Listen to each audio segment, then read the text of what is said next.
I decided to make a series of 3 contemporary reliquaries using mundane, everyday, boring, ordinary objects as the relics.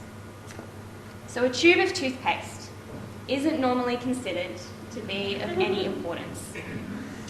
But I have created an elaborate container for it that protects the toothpaste.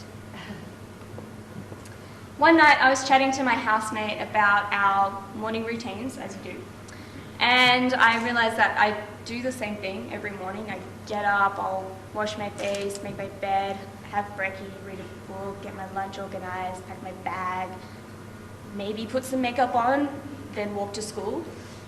And it just kind of made me think about these routines that we do every day and how they help us get through the day and the objects that play a part in this. Reliquary for the morning routine is designed off the monstrance reliquary form, mixed with astronomical instruments.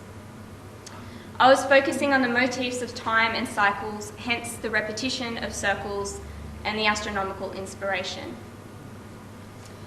I created this mechanism which allows the 3 rings to move to create a cyclical effect that is indicative of a repetitive routine. And I also have a series of deliciously gnarly teeth at the bottom. Where they go if you don't brush them.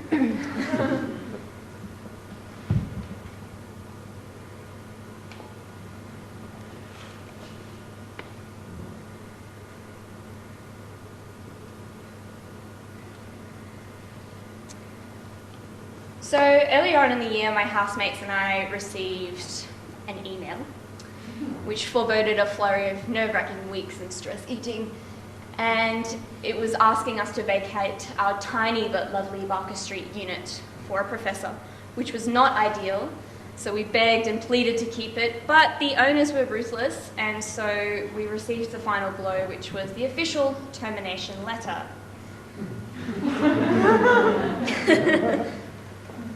So, in this reliquary, I have protected the termination letter in a locket-style necklace. As you can see in there, that is the actual letter and the house key.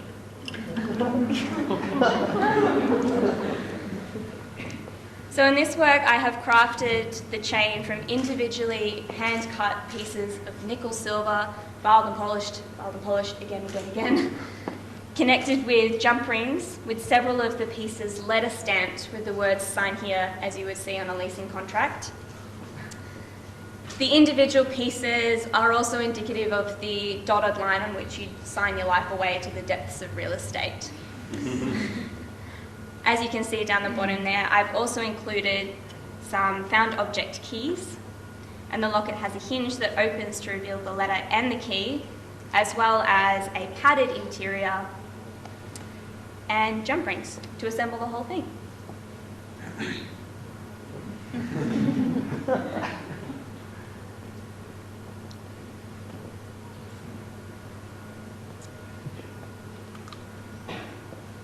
So like many of my peers and many of you here today, I moved out of home to come to NIDA, and this involved learning to cook on my lonesome.